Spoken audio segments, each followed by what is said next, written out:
South Carolina has a problem most states would probably love to have. People keep moving there. For years, the state has been marketed as an easier version of the American dream. Warm winters, lower taxes than many northern states, and beaches on one side. Mountains sit on the other side. There are growing job markets around Greenville, Charleston, and Charlotte. And compared with places like New Jersey, New York, or parts of Florida, there is still another attraction. You might actually be able to buy a decent house without handing over your entire paycheck. That pitch worked, maybe a little too well. South Carolina has become one of the fastest growing states in the country. In some towns, the change has happened incredibly quickly. People who have lived there for 20 years barely recognize the place. This isn't just about more houses going up. It means roads carrying traffic they were never designed for. Schools are adding classrooms. Water and sewer systems are being pushed farther into what used to be open land. Farms are turning into subdivisions. Quiet intersections are suddenly getting traffic lights. And there is a strange irony in all of this. A lot of people are moving to South Carolina because they want less congestion. They want more space and a slower pace of life. Then enough of them arrive, and the place starts looking a little more like what they were trying to leave. We looked at 10 towns where that tension is especially obvious. Some are absorbing the growth fairly well. Others are already trying to figure out where the breaking point is. One town near the top of this list grew especially fast. Local officials eventually decided they needed to temporarily pump the brakes on certain kinds of new development. So let's start with a place where the growth itself doesn't look outrageous on paper. The traffic tells a different story. Number 10. Lexington. Lexington has been growing for a long time, so nothing happening here feels completely unexpected. It sits just outside Columbia. Lake Murray is nearby. The town has suburban neighborhoods, schools, shopping centers, and easy access. That attracts families who want to be near a city without actually living in one. The town's population is now somewhere around the mid-20,000s. That's noticeably higher than at the beginning of the decade.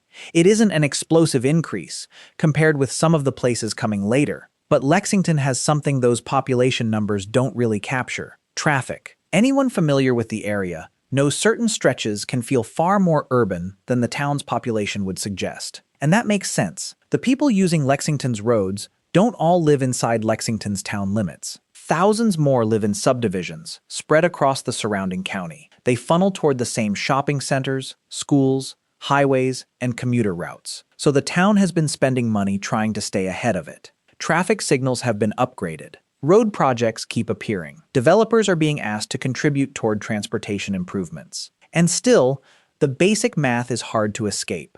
Every new neighborhood may add only a few hundred houses. But a few hundred houses can easily mean 500 more cars. Then another neighborhood goes up, then another. Then the grocery store gets busier. Then the school pickup line gets longer. Then the intersection that worked fine 10 years ago suddenly doesn't. Lexington is still a place a lot of people genuinely want to live. That's exactly why it's on this list. Its problems aren't coming from decline. They're coming from popularity. Number 9. Summerville. Summerville is a little more complicated. If you only looked at the population inside the official town limits, you might wonder why it's even here. The growth has been steady, but not ridiculous. The problem is that Summerville doesn't exist in a bubble. It sits inside the rapidly expanding Charleston region. Development has spread far beyond the town's boundaries into Dorchester and Berkeley counties. Drive away from the historic center, and you can see the transformation almost immediately. New subdivisions, new shopping centers, new apartment complexes, road construction, more traffic, then more subdivisions. It's easy to forget that Summerville was once known mostly for its slower pace. Old homes and trees helped define the place. Small-town character was part of its identity. That version of Summerville still exists. It just has a lot more company now. Local government documents have become increasingly focused on infrastructure capacity. Transportation projects are another major concern. So are road extensions, sidewalks, drainage, and the cost of serving new development. That's usually the point where growth stops being something people talk about in abstract terms. It becomes a budget issue, a road issue, a police and fire issue, a school issue. And there's another problem. Charleston itself has become expensive enough that some families are looking farther inland. These are people who might once have lived closer to the city. Summerville naturally catches a lot of that pressure. So the town itself may not be posting the wildest population numbers in South Carolina, but the entire area around it is filling in. The old Summerville was a town near Charleston. The new Summerville is slowly becoming part of one enormous Charleston suburban belt. And the farther we move up this list, the faster the changes become. Number 8. Simpsonville. Simpsonville is one of those places that benefits from being close to somewhere everybody suddenly wants to move. In this case, Greenville. The upstate has been on a roll for years. Companies keep investing there. Downtown Greenville has become nationally known. Manufacturing remains a major employer. The region has restaurants and mountains nearby. It also has decent airport access. There is enough new development to make it feel like something is always happening. Simpsonville sits right in the path of that expansion. Its population has grown by roughly 1/5 since 2020. If you've spent any time around the southern side of Greenville County, that isn't difficult to believe. The subdivisions seem to keep pushing farther out. Fields become construction sites. Construction sites become neighborhoods. Before long, the 2-lane road beside them is carrying far more cars than anyone originally planned for. Simpsonville is trying to manage that without losing control of what gets built. Planning, zoning, subdivisions, and density aren't exciting words, but they're the entire story in places like this. Because the question isn't really whether more people are coming. They are. The question is what Simpsonville looks like after another 10 or 15,000 show up. Does it remain a comfortable smaller city outside Greenville? Or does it eventually become another piece of a much larger continuous metro area? That's the tension people are beginning to feel. And the next town shows what happens when the percentage growth becomes hard to ignore. Number 7. Conway. For years, Conway was the place you passed through on the way to somewhere else, usually Myrtle Beach. Then people started taking a second look. Conway has a historic downtown. It has a riverfront and old neighborhoods. And it has a completely different atmosphere from the hotels and amusement parks of the Grand Strand. It also avoids much of the tourism machinery associated with Myrtle Beach. It's close enough to the beach that you can still reach it, but it's far enough away that daily life doesn't have to revolve around vacationers. That combination has become very attractive. The town has added thousands of residents since 2020. Its population has grown by more than 20%. At one point, moving search data suggested something even more surprising. Conway had become one of the most searched relocation destinations in the country. That's a remarkable change for a place that used to live in Myrtle Beach's shadow. But there is an obvious downside to being discovered. Conway isn't separate from the wider growth happening across Horry County. That entire region is expanding. More homes, more retirees, more families, more commercial development. And more people are looking at coastal prices. Some move a little farther inland. Then they decide Conway gives them most of what they want for less money. That works beautifully while the town still feels overlooked. The danger is that every person searching for a quieter alternative makes it a little less quiet. You can already see the push outward around the edges of town. Conway isn't Myrtle Beach. It probably never will be. But it is no longer the sleepy alternative few outsiders noticed. The secret got out. Number 6. Fountain Inn. Fountain Inn is smaller than most places on this list. That actually makes its growth more dramatic. At the beginning of the decade, the city had a little over 10,000 residents. Now it's closer to 15,000. That's roughly 40% growth in only a few years. And here's where growth gets interesting. Most of it isn't visible in the way people normally think. Yes, there are houses. Yes, there are new businesses. Yes, traffic increases. But growth also happens underground. In 2026, the city began installing nearly 3 miles of new high-pressure gas line. That's not the kind of project anyone puts on a tourism brochure. Nobody moves to a town because the gas infrastructure looks exciting. But projects like that tell you what local officials expect. More people, more buildings, more demand. A city can't just keep approving houses and assume everything else will somehow work itself out. Every new street eventually needs utilities. Police, fire protection, road maintenance, parks, drainage, schools nearby, maybe another stoplight, maybe another lane. Fountain Inn still feels small enough that many newcomers probably see it as an escape from Greenville's busier suburbs. But that's exactly how fast-growing suburbs usually begin. First, people move there because it's quieter. Then businesses follow the people. Then traffic follows the businesses. Then the town starts spending millions trying to keep up with all of it. Fountain Inn isn't in trouble. It's just changing very quickly. And once the infrastructure starts expanding, you know the city expects that change to continue. Number 5, Greer. Greer might be the clearest example on this list of a town that simply stopped being small. In 2010, it had around 25,000 people. Today, it's around 50,000.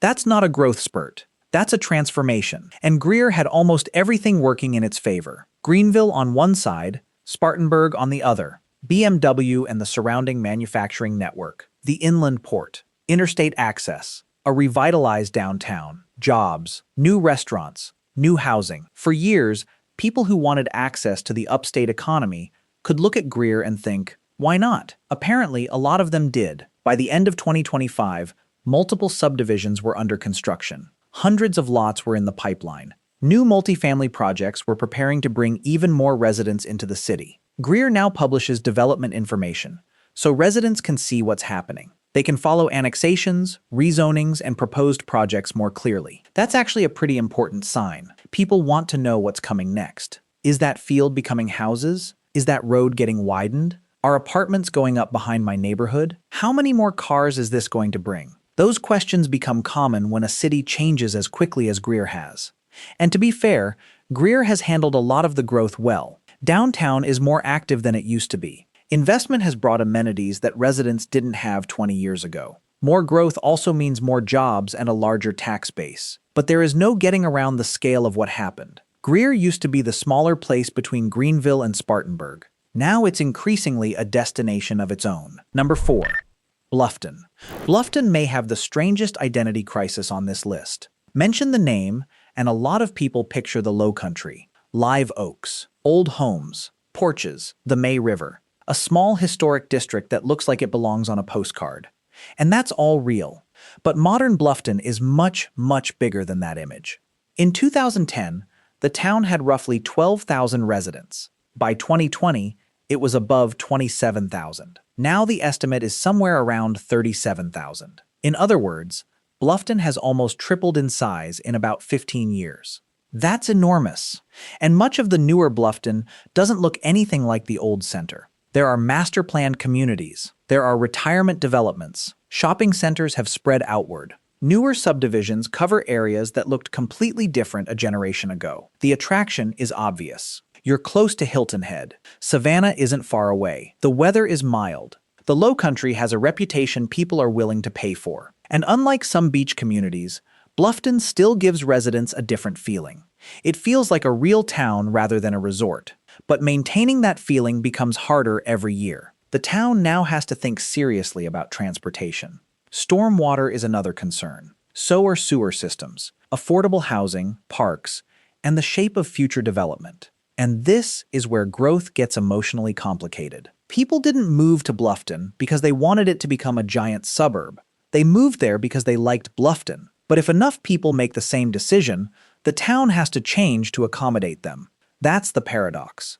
And it gets even more extreme in our top 3, because the next city has more than doubled its population since the beginning of the decade. Number 3. Hardeeville.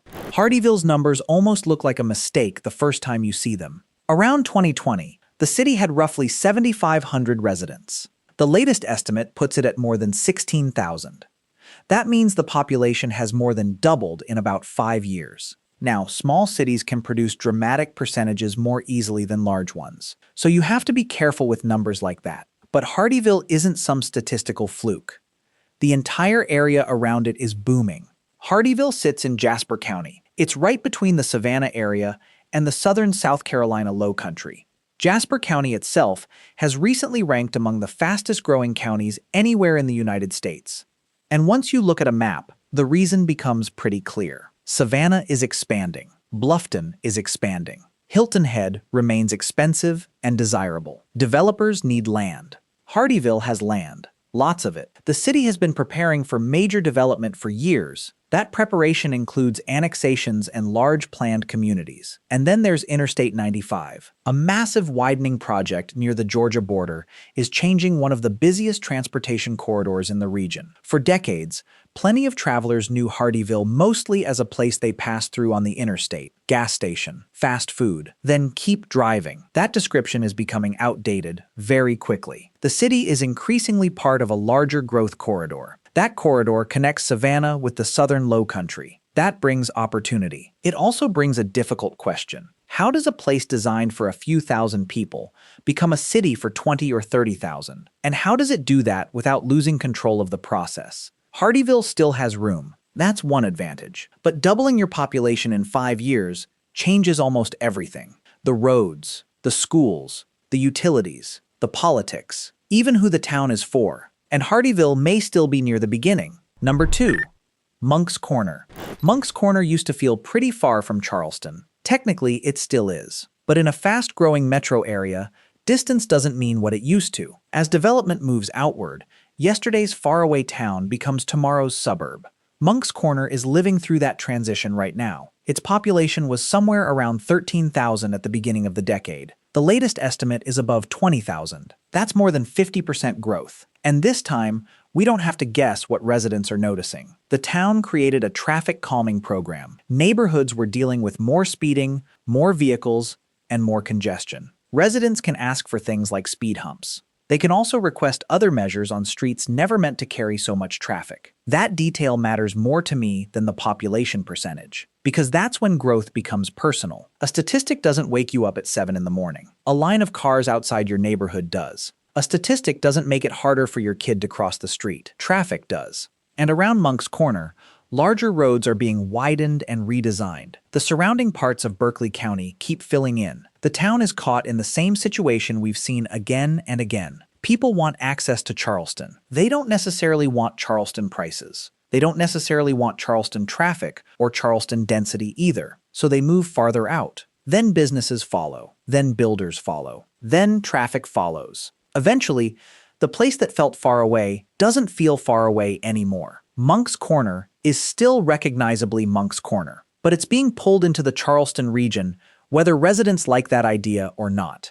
And yet, even with all that growth, the town hasn't gone quite as far as number 1, because number 1 actually reached a point where officials needed more time. They needed time to figure out what should happen next. Number 1, Fort Mill. If you wanted to design the perfect town for attracting families leaving a big metro area, you might accidentally design Fort Mill. It's just across the state line from Charlotte. You can work in a major city while living in South Carolina. The schools have a strong reputation. New neighborhoods are everywhere. Taxes can look attractive to people arriving from more expensive states. For years, Fort Mill represented exactly what a lot of families were looking for. The problem is that they all found it. In 2010, Fort Mill had only around 11,000 residents. By 2020, that number had more than doubled. Now the town is pushing toward 40,000. Think about what that means. Not over 50 years. Not over 30. In roughly 15 years. The town didn't just grow. It became a completely different size of place. And because so many households have children, the pressure shows up very clearly around schools. The morning traffic. The afternoon traffic. The cars backing up near campuses. Roads that were fine when the area had half as many people are now handling twice the demand. Officials have had to look at traffic enforcement. New signals have been considered. Safety improvements have become another part of dealing with congestion. Water and sewer infrastructure has also needed upgrades. Again, none of that is unusual for a growing town. But what happened in 2026 was more unusual. Fort Mill adopted a temporary development moratorium. It covered certain kinds of new residential applications. It wasn't a complete shutdown. Existing projects could keep moving, and nobody put a wall around the town. But officials basically acknowledged something important. The pace of development had reached a point where they needed time. They needed to make sure the rules, plans, and infrastructure were still working together. That is why Fort Mill is number 1. Hardeeville grew faster by percentage. Greer may have the stronger industrial story. Bluffton may have changed more dramatically over the last 15 years. Moncks Corner has an obvious traffic problem. But Fort Mill brings almost every part of South Carolina's growth debate together in one place. New housing, schools, commuters, road congestion, Charlotte's expansion, infrastructure, families moving in, residents worrying about what gets built next, and eventually, local government trying to slow things down long enough to think. The funny part is that Fort Mill didn't become popular because people wanted endless development. It became popular because people liked what was already there. That's really the story behind this entire list. South Carolina's growth is often talked about like it's automatically good news or automatically bad news. It isn't either one. Growth creates jobs. It supports businesses. It brings tax revenue. It can revive downtowns. It can pay for parks, restaurants, hospitals, and amenities. Smaller communities couldn't support some of those things before. But growth also asks something from a place. More road capacity, more water, more classrooms, more emergency services, more housing, more decisions about land that will never be empty again once it's developed. And sometimes the hardest thing to preserve isn't a historic building. It isn't even a patch of farmland. It's the feeling of the place. Lexington still wants to feel different from Columbia. Conway still wants to feel different from Myrtle Beach. Moncks Corner still wants to feel separate from Charleston. Fort Mill still wants to feel like a town. It doesn't necessarily want to become the southern edge of Charlotte. But every year, those lines get a little blurrier. That's the strange reality of South Carolina right now. People are moving there because they like what these communities offer. And the more people who arrive, the harder those communities have to work to keep offering it. If you live in South Carolina, I'm curious about one thing.